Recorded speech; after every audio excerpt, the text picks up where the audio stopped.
Hello and welcome to another video. My name's Jess and today I'm going to be showing you a collection of really simple knots that I use every day and every night when I'm in the woods. Now it is the spring and it is a little bit of a windy day. I'm in Scotland and I'm sure you know what the weather's like in Scotland. It's quite unpredictable. I'm also running a new filming setup, so please excuse any audio disruption from the wind.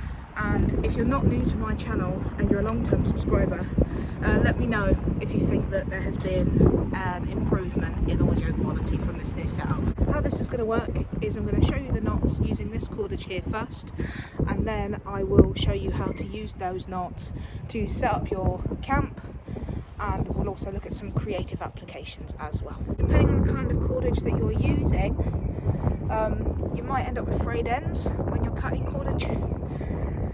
If it's sort of like a plastic based paracord, multi-strand, some people prefer to burn the ends so they stay neat and tidy, but I'm tying all of my knots today with one burnt end and one sort of loose end, just to show you that it is possible to still tie the knots even if you're not able to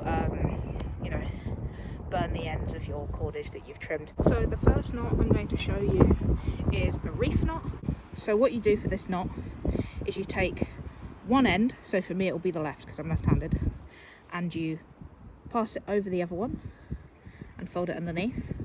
I like to give it a little pull, and then you take that same end again, which is now the right end, and pass it over and put it through the loop that you've created, and then you pull the whole thing tight. So I'll show you that again.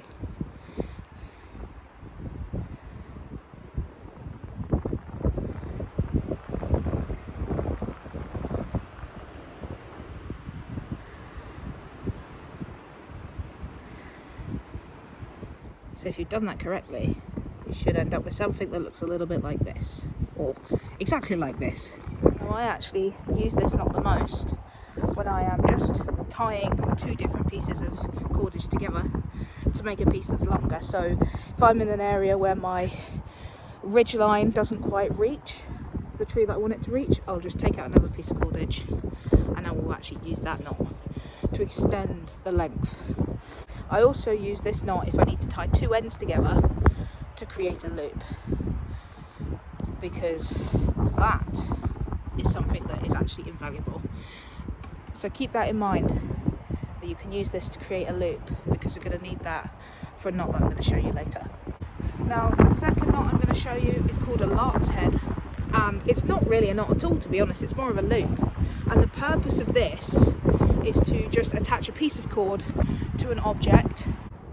So to create a lark's head, you're going to gather your two ends up, keep hold of them, follow the line to your loop that naturally forms, and then you're going to take your object.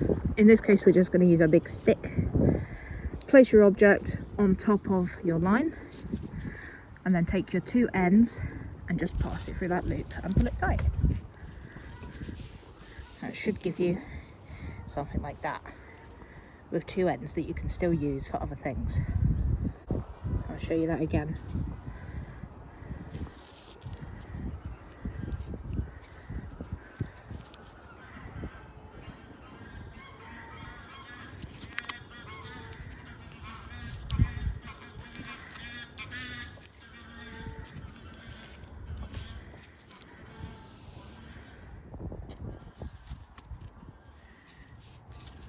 You'd be surprised how many uses I have for something like that.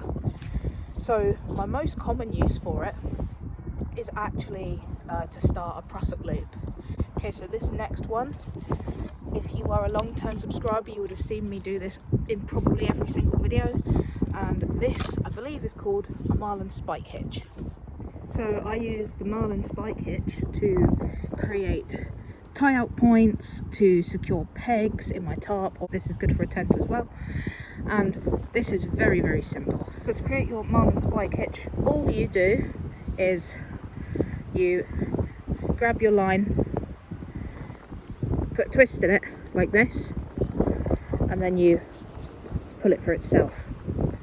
And what that creates is a loop that will tighten on your peg or your object under tension, will tighten, won't slip, and you can then use that to basically do whatever you need it to do. So if you imagine this is your tent peg, you just pop that in, it pulls tight, and then that is not going anywhere. We'll show that again. So just grab it, fold it over, pull it for itself, and place your object in that loop and pull it tight.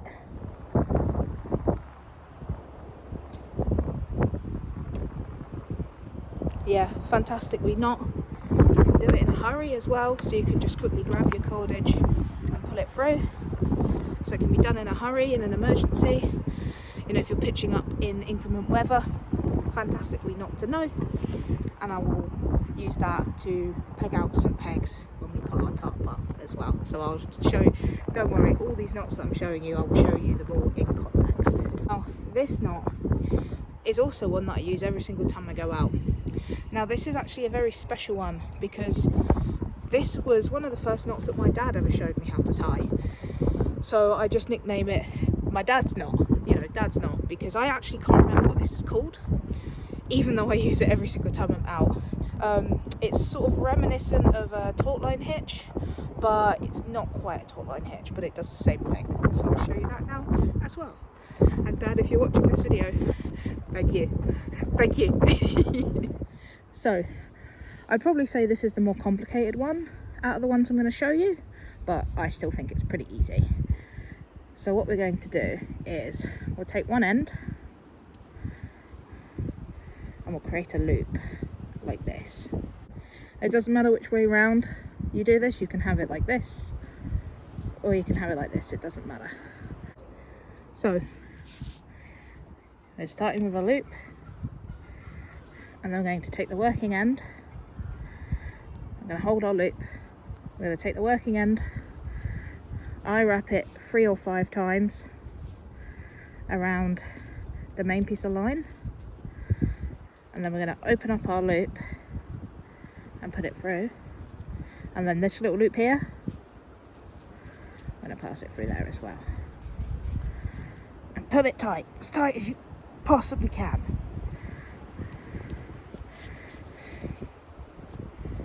You should be left with something that looks a little bit like this. And now this is a fantastic knot because it's adjustable and it holds its tension. So I'm pulling that with all my weight and it doesn't slip. So I'll just show you that again.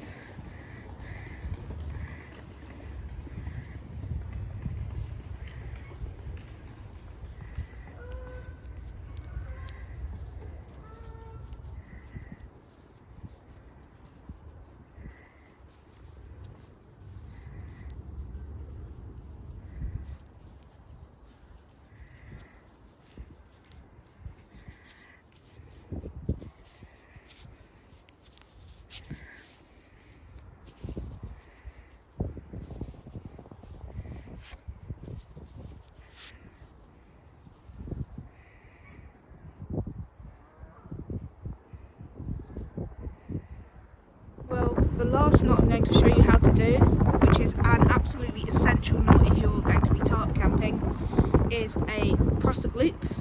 But for that, we need a ridge line.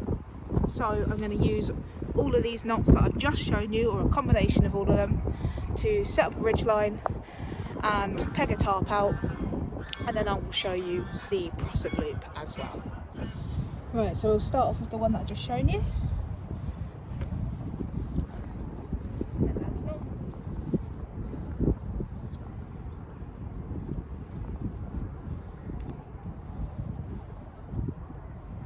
With a quick release loop.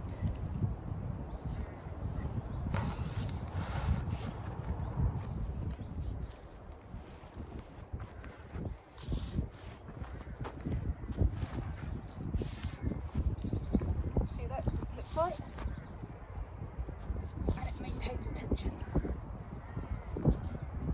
just hanging the cord up around my arm here to get it nice and tidy. And then all I'll do, because nobody likes an untidy ridgeline, I'll just roll this up like that. And then I'm going to use a reef knot to just tie this loose end to this end so that it stays nice and tidy.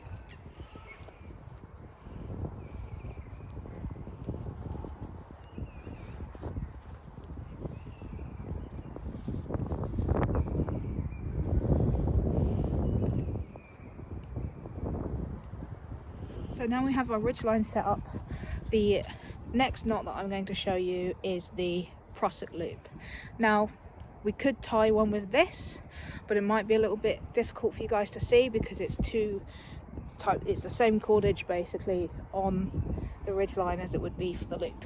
So we're going to use something different just to make it easier for you guys to see. But also, if you can tie your Prusik loops with a cordage that is a smaller diameter, I just personally find in my experience that they tend to just work a little bit better. So let's get that done. So the step one of your Prusik loop, you see hello, the ridgeline's up here. Step one is to just create a loop, and we're going to do that by using our reef knot that I showed you earlier. There we go, there's your reef knot. Now the next thing we're going to do is we're basically going to create a lark's head, but instead of it having two working ends, it's just going to be attached like this. So if you remember, you create the lark's head by making a little loop, put your object on top, in this case it's a ridgeline, and then pass it for itself like that.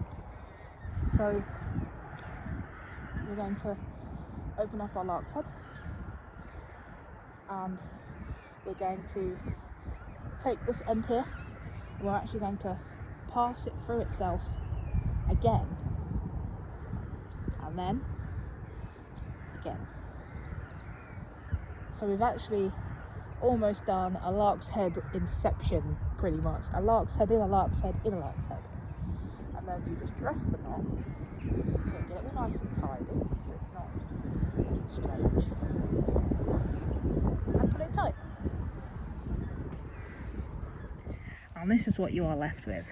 So it slides up and down the ridgeline, but it maintains its position when it's under tension.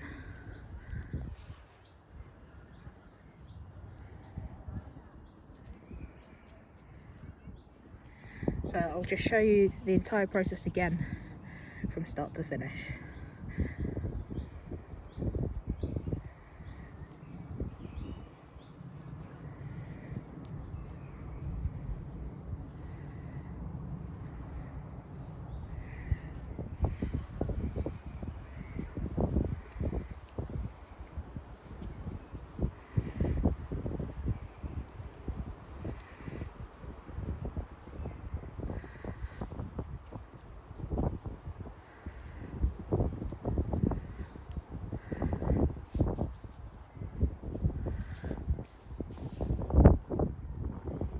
Okay, so hopefully that made sense.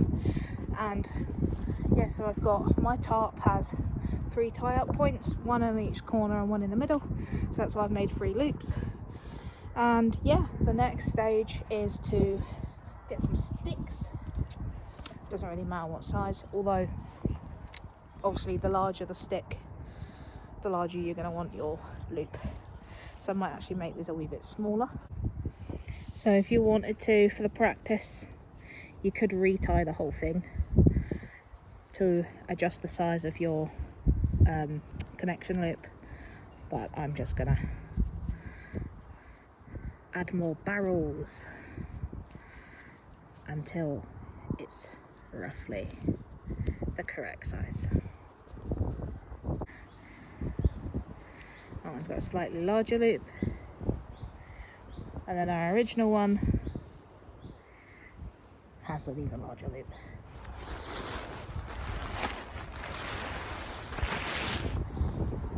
going to connect the tarp by just passing that attachment end of the Prusik through the tie-out point and then securing it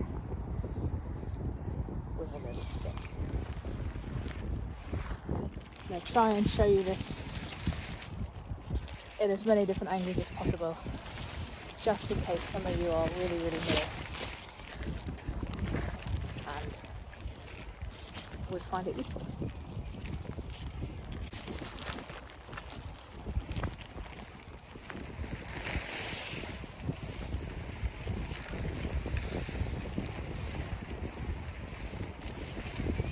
You can see the tarps flapping about.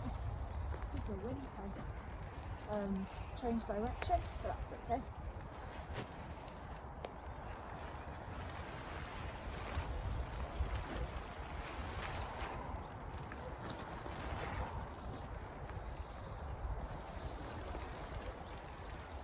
So the wind has changed direction, so the tarp is flapping about, but that's okay. So we're attached to the ridge line, and now I'm just going to use the Marlin spike hitch to secure my pegs, and I think I'll also use the same knot, the one that I've nicknamed my dad's knot. I'll use the same knot to actually tie the cordage to the tabs at the back of the tarp as well.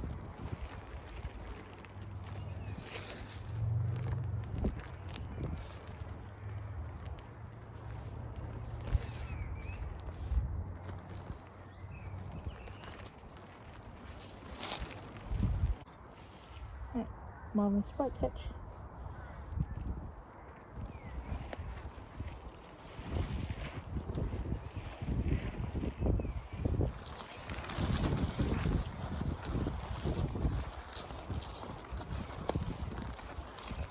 Now don't forget that Dad's super useful knot is adjustable, so I can tighten the tarp with that knot if the wind continues.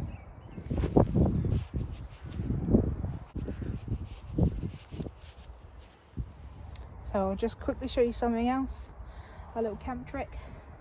So we're going to use the same knot again as we used for the ridge line and that we just used for some of those pegs. We're going to use the same knot again, and we're going to create a little adjustable pot hanger for our ridge line. So there's our first knot. We've got a stick here. We're going to do our Marlin spike hitch at the end.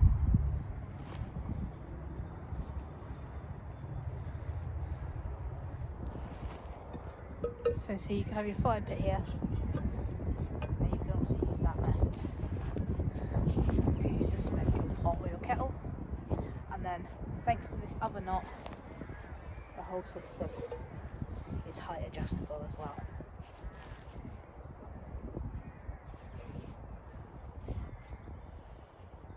This works with a carved pot hanger as well, so I tend to use a system like this with natural cordage. I do have a video where I sort of loosely demonstrate this. I'll leave a link to that up here so you can go and see that.